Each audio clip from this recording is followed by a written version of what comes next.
Donc aujourd'hui, la patrouille de Brian Jock. Ce bouquin, on me l'a offert quand j'étais au collège, j'ai lu une page, j'ai dit non. Maintenant je suis grande. Je me suis dit, grande et responsable, tout ça, tout ça.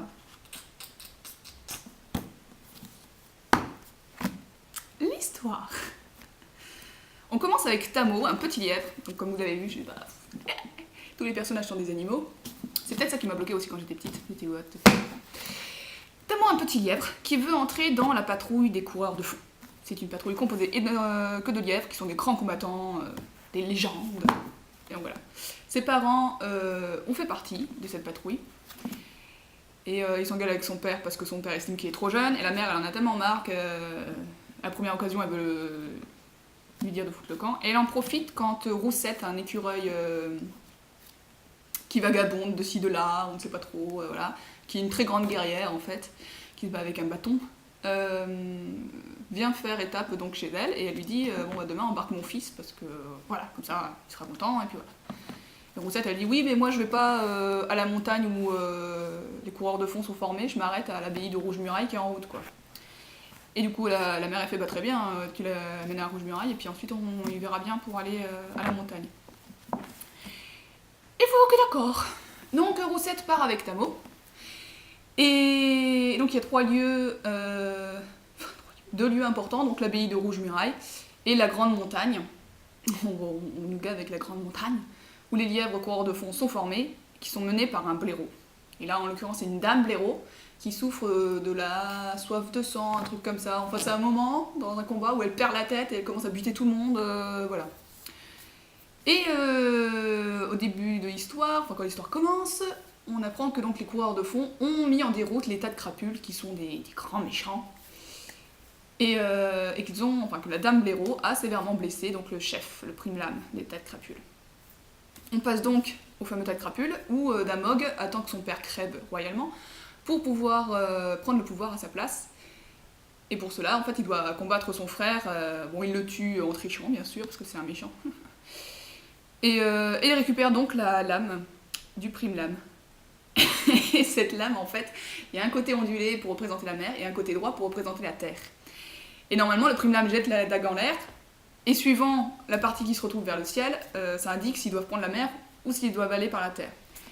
Et ces dernières années, ils vont tout le temps dans la mer, et Damog, il aime pas la mer, et du coup, il se dit putain, faut que je trouve un moyen pour qu'on aille vers la terre, parce qu'en plus, leur bateau, ils sont en train de pourrir depuis des mois sur le rivage, en fait. Et finalement, il y a un de ses seconds, une espèce de vermine, qui lui explique en fait le petit truc utilisé pour éviter que la lame tombe du côté mer en fait. Donc finalement, ils vont couper par la terre. Oh bah ok, très bien. Ensuite, on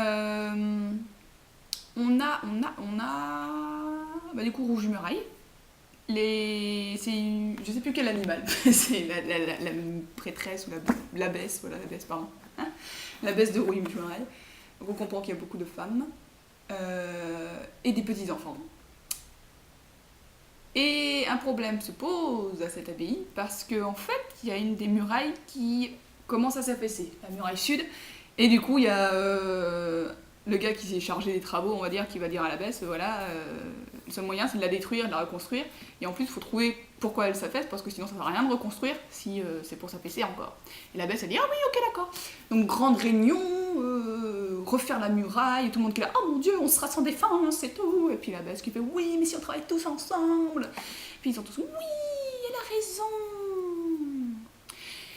Et en gros, les taupes vont chercher la cause de cet affaissement, pendant que les autres commencent à déblayer, enfin à péter la muraille carrément.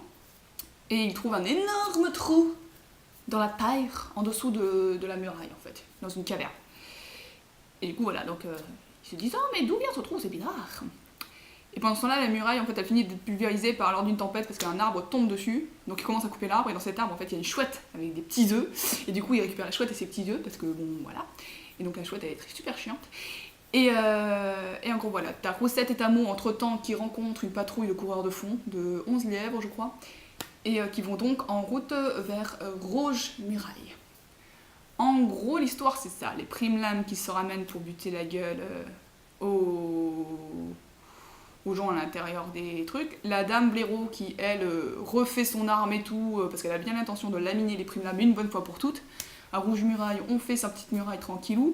Et de l'autre côté, Tamo et Roussette qui se ramènent avec la patrouille des coureurs de fond. Pourquoi je n'ai pas aimé ce livre? Par où commencer? J'ai bien aimé les noms des personnages. C'était assez marrant. Même si une personne qui s'appelle, je sais plus, Boulette par exemple, est assez étonnant, parce que comment ils savent ses parents quand elle était petite qu'elle deviendrait une petite boulette, je ne sais pas. Moi je pense qu'ils se renomment au fur et à mesure. Allez, sérieusement, pourquoi je n'ai pas aimé ce livre? Tamo est un jeune lièvre qui gambade gaiement dans la forêt en jouant les petits soldats. On n'a pas d'âge, on sait pas, mais on parle de Levrault, donc il est assez jeune, quoi. Et il se retrouve avec Roussette, premier soir, on est suivi, Roussette qui est au taquet, et lui il est là, vas-y, dis-moi où c'est, et hop, baston, aucun problème, le mec il gère. Toi tu te dis, sans entraînement c'est quand même super génial. Enfin bref, arrive la deuxième attaque où cette fois ils sont kidnappés. Et là, hop, les coureurs de fond arrivent, les libèrent, et là Tamo il nous fait une crise de choc, une crise de panique, voilà. Donc il tombe en état de choc et tout, enfin il nous fait le total. Et du coup tu te dis mais première attaque tu fous dans le mou au méchant, il n'y a pas de problème. Deuxième attaque tu te fais juste kidnapper et là c'est la grosse pagaille. Enfin bref. Tamo c'est pas un personnage qui est logique dans son caractère, je trouve. Parce que, alors soyons réalistes, il ne sert à rien dans le bouquin. Il ne sert à rien parce que c'est les coureurs de fond. C'est les coureurs de fond qui se battent. Et vraiment, c'est pas lui qui donne les plans, les idées, c'est pas lui qui a des idées. Je me souviens pas d'un dialogue où il parle. Pourtant il parle, hein. Il dit des trucs, hein, mais ça fait pas avancer l'histoire, quoi. Tamo, on sait pas trop pourquoi il est là. Enfin bon. Il y a un moment, brusquement... enfin bon. Voilà pour Tamo. Roussette, elle meurt. Et on s'en fout. Pourtant, elle a tout pour plaire, hein, Roussette. L'écureuil, j'adore les écureuils en plus. Oh. Enfin bref, l'écureuil guerrière et tout ça, elle meurt et ouais, bon bah c'est cool. On s'en fout tellement. Il y en a un autre qui meurt, tu t'en fous aussi. Et en fait, tu t'attaches pas au personnage. C'est un truc. Déjà parce qu'il y en a beaucoup, et la trois quarts du temps, tu sais même plus quelle bestiole c'est. Coureur de fond, tu sais que c'est des lièvres. Le problème, c'est qu'il faut retenir les prénoms. Et les prénoms, bah tu les retiens pas toujours. Les coureurs de fond qui arrivent, 12 lièvres. Je me souviens de 3. Pourtant, ils ont tous été nommés, chacun avec leur spécialité. Ouais, non. Je sais qu'il y en a un qui est en déguisement, un pro des déguisements, je sais plus comment il s'appelle. Je sais qu'il y a Titan qui est très grand, il meurt à la fin. Et je sais qu'il y a les deux jumeaux qui ne servent strictement à rien. Genre, ils ont 3 lignes dans tout le bouquin. Et le bouquin, il fait combien de pages? Tintin. Plus de 470 pages. Ouais. Donc, 3 lignes. Autant dire que, bon, eux, ils pouvaient mourir tout dans rien à battre.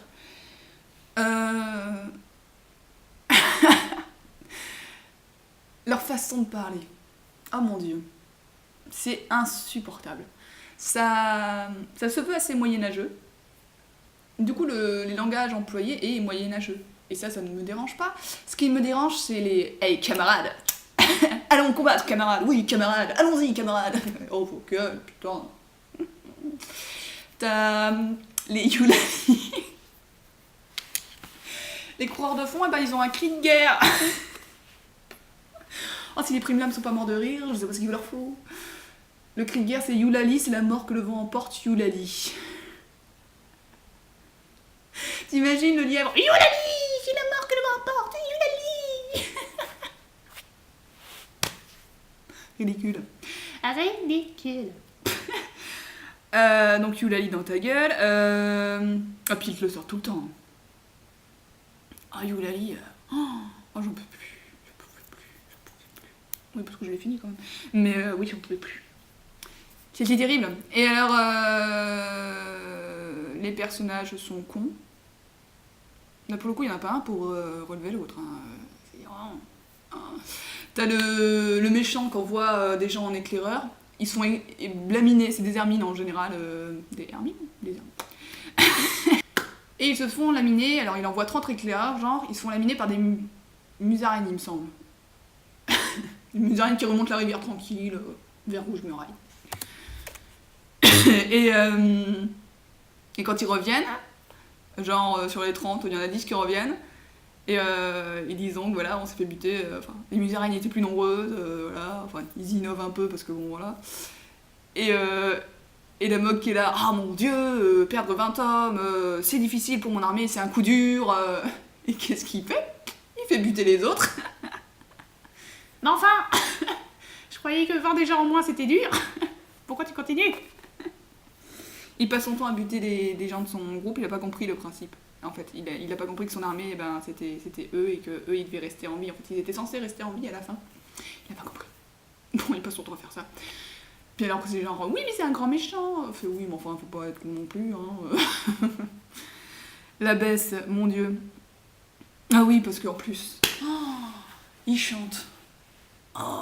Il chante les poèmes, les serments de 3 pages. Au bout d'un moment, t'es là, tu lis, tu vois à droite la partie en italique, t'es non, non, non, non, non. Encore un chant, ta gueule. Oh, puis alors les chants... Roussette qui fait ah t'inquiète pas Tabo, je vais chanter à ta place. Mon bâton il est beau mon bâton, ah j'aime bien mon bâton. What? Le pire, oh le passage insupportable. Oh j'ai mis 10 minutes. Parce qu'en plus oui, comme je disais ils sont cons. À l'abbaye, ils sont en train de démolir la muraille. Il n'y a plus de muraille. Et à ce moment-là il y a les petits œufs qui éclosent, les petits œufs de la chouette. Et du coup la baisse elle fait ah une journée de repos pour célébrer cette naissance. Toi, t'es là, mais vous êtes pas en train de construire une chapelle, putain. C'est la muraille qui protège le truc. Faut que ce soit fait. Une journée de repos, mais... Ah. Je suis restée sans voix. Donc une journée de repos, bah, très bien. Alors ils font la fiesta. Et pendant ce temps-là, bah, t'as les lièvres, les coureurs de fond qui arrivent, alors tout le monde est là, ah bah on va encore 2 fois plus célébrer. Bah oui, t'as raison, on a rajouté une deuxième journée de repos, de toute façon, et puis après. Putain. Et les coureurs de fond arrivent, et sachant que Roussette, elle est morte en sauvant un bébé blaireau. Donc ils ramènent le bébé blaireau à l'abbaye. Et alors là, c'est parti. 4 pages pour le festin, t'as une page où t'as les gens de l'abbaye qui chantent pour fêter la naissance des nouveaux venus. À chaque fois qu'il y a une naissance, en fait, ils chantent cette chanson. Et, ah, d'accord, très bien. Ensuite, t'as les coureurs de fond qui prêtent sermon pendant un poème de 3 pages au-dessus du petit blaireau, parce que c'est eux qui l'ont sauvé. Après, t'en as un qui te sort. Ah, il paraît que les lièvres ne savent pas chanter. Et toi, t'es là, ta gueule. Ta gueule, après, ils vont chanter, ça va me saouler. Ta gueule. Et ils se mettent à chanter. Le printemps est magnifique, youpla boum boum boum. Les coureurs de fond sont trop forts, youlali, luali. Oh, ils m'ont épuisé. Et alors du coup, et que ça chante, après t'as les taupes qui disent que c'est super chouette de creuser en chanson, bien sûr. Ah là, tout le monde. Pas comme s'il y avait des tas de crapulles caporées, une muraille en parterre. Enfin. Et là, il y a un gamin qui arrive en larmes, qui dit ah, il y a Prunelle qui est tombée dans le trou. Moi, j'ai trop bloqué, j'étais... Attends. Le trou gigantesque dans la caverne sous l'abbaye. Une abbaye pleine de petits-enfants. Ils ont pas sécurisé l'entrée. Mais vous faites quoi? Allez, les enfants. C'est étonnant qu'il n'y en ait pas un qui soit déjà mort en sautant d'une muraille, tiens. Et c'est là que je disais, Tamo, il est pas du tout régulier dans son caractère. C'est que là, la gamine est au fond du trou. C'est une espèce de serpent de mer qui sort du trou. Enfin, arrêtez de chercher. Et Tamo il se jette dans le trou, il fait c'est bon, je vais la chercher et tout. Ok, ça te prend d'où toi, dis donc. Enfin bref, la gamine est sauvée, t'as l'autre, une espèce d'hermine qui saute pour buter le serpent qui se fait embarquer. Toi t'es là, putain, faites qu'il meurt, faites qu'il meurt, faites qu'il meurt. Qu'ils arrêtent d'être contents et de chanter les chansons parce que putain. Et il meurt pas. Il est sauvé par les musaraignes qui le découvrent en amont de la rivière. Puis là, boum boum. Pendant ce temps-là, la dame blaireau, elle décide qu'il est temps de se lancer à la poursuite des tas de crapules. Les tas de crapules qui, 2000, sont passés à 300 parce que l'autre, il a pas arrêté de buter ses mecs. Non, je déconne, ils sont toujours 1000. Mais bon, c'est étonnant. Et arrive le moment que tout le monde attend. Le plan et tout, parce qu'au bout d'un moment, ils sont au courant que les crapules se ramènent quand même. Et la muraille est toujours pas reconstruite. Ils ont bien fait la fête, ils sont contents. Et il y a un soir où Tamo se fait posséder, alors ils sont tous en train de faire la fête encore, bien sûr. Il se fait posséder par le créateur de l'abbaye de Rouge-Muraille. Alors oui, parce que bon, cons comme ils sont, il faut bien un Deus Ex Machina pour trouver comment battre les méchants, parce que sinon ils sont bien dans la merde. Ah ouais, mais, alors le truc, réincarnation de l'ancien dans le corps du gamin. Ah ouais, t'avais pas d'autre idée. Très bien. Oh le blocage littéraire. Aïe ah. Et en grosse révélation, alors bien sûr c'est un poème. Genre, oui, alors celui qui change de peau et Tamo devront aller près des tas de crapules, dire le lieu, l'heure du combat, il faut que le combat se déroule à tel endroit, à telle heure, ainsi la victoire arrivera. Et la dernière strophe, ça dit en gros, le blaireau qui a quitté la montagne ne verra pas Rouge-Muraille, et le jeune blaireau ira à la montagne, un truc comme ça. Et du coup, la dernière strophe, moi je me suis dit, en fait la dame blaireau elle va crever au combat, et du coup le petit blaireau qu'ils ont récupéré, bah, il va être formé pour aller à la montagne, tout ça. Et alors du coup, les gars qui réfléchissent dessus, donc eux ils s'intéressent plutôt à la première partie, voilà. Mais la Bess et ses potes qui font « Oh mais dis donc, cette deuxième partie, avez-vous entendu ?» Puis la Bess elle fait « Seul le temps nous dira ce que ça signifie !»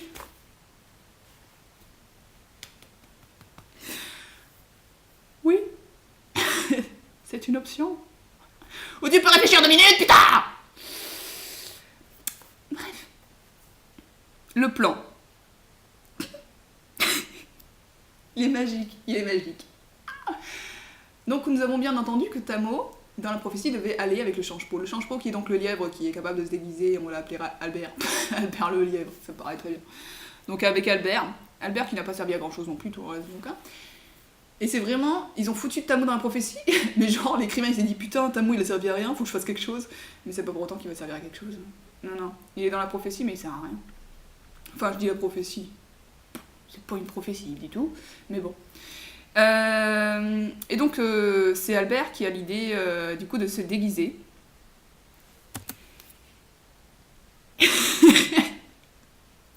Oh, quand j'ai lu le truc j'étais oh putain mais c'est vrai ou c'est une blague? Il y a vraiment quelqu'un qui a écrit ça qui s'est dit que c'était super malin. Oh putain. Mais bon, après, si c'est la réincarnation d'un ancien guerrier qui donne la solution, bon, on est plus à ça près. Et donc Albert dit, je vais me déguiser en devin. Tamo sera... je vais faire passer Tamo pour mon apprenti. Et on va voir Damog, chef des têtes crapules.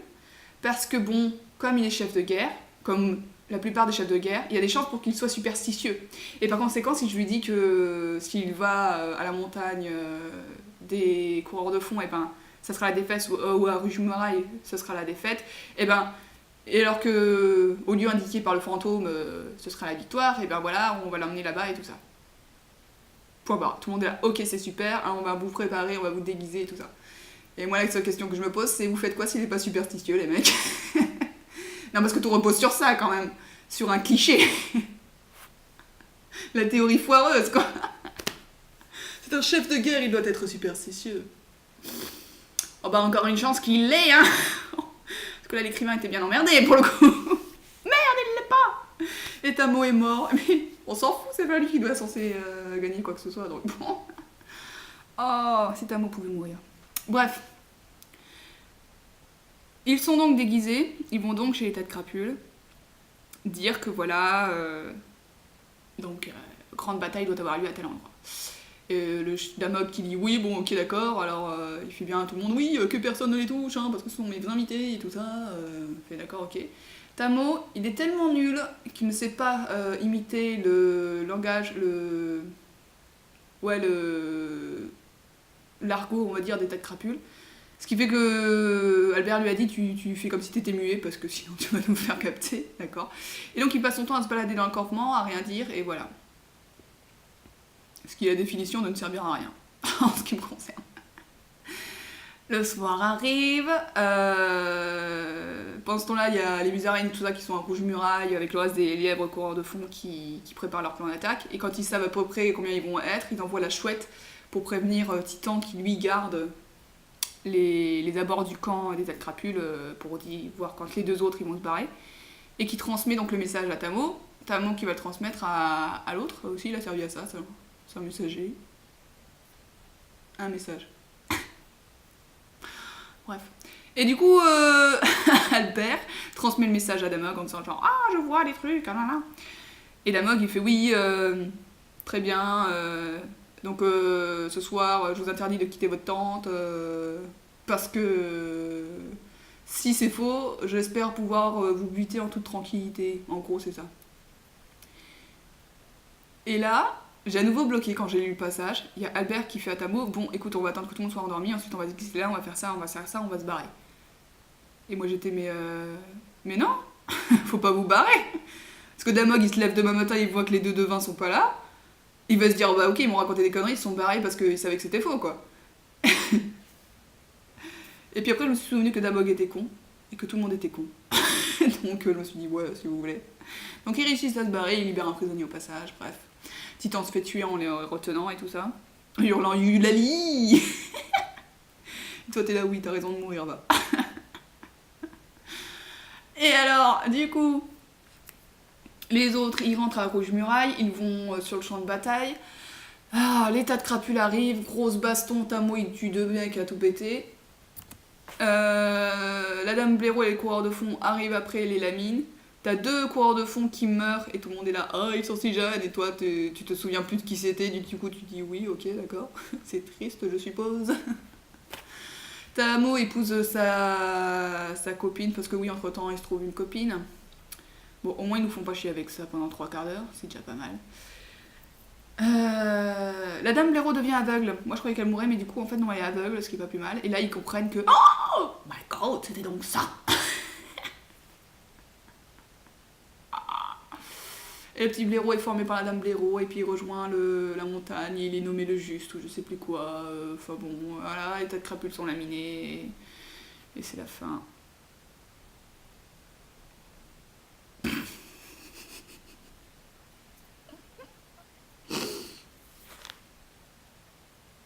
Le rôle de Tamo dans le plan final, vous me demanderez, bah ouais, ça aurait pu être lui comme n'importe qui d'autre. Pourquoi Tamo? Ce fut long, très très long. Ah ouais. Je comprends que j'ai pas accroché étant petite, hein, parce que enfin, au collège j'étais pas petite quand même. Oh là là. Hey, go camarade. Oh gueule, Yulali dans ta gueule. On dira jamais assez. Voilà pour la patrouille de Brian Jack. Et de ce que j'ai vu, c'est qu'il y en a plein. Il y a plein de collections de 3 tomes comme ça. Donc ça c'est Rouge Muraille. Apparemment c'est le seul où il y en a qu'un, c'est peut-être pas plus mal. Oh. Voilà. Ah oui, parce qu'en fait, ce qui est chiant aussi à lire, c'est que pour les taupes ou les crapules, des trucs comme ça, ils font une espèce d'argot pour montrer qu'ils parlent pas pareil. Par exemple, pour les taupes, ils attachent tous les mots en mangeant des syllabes. Tu passes 3 heures à lire une ligne, à essayer de comprendre ce qu'il dit. Et c'est hyper fatigant en fait. Du coup, tu perds complètement le rythme du truc. Et un certain nombre de fois, je me suis dit, c'est bon, je passe la réplique, parce qu'à mon avis, je vais comprendre quand même. Ah oui, j'ai oublié un passage important. Enfin, important.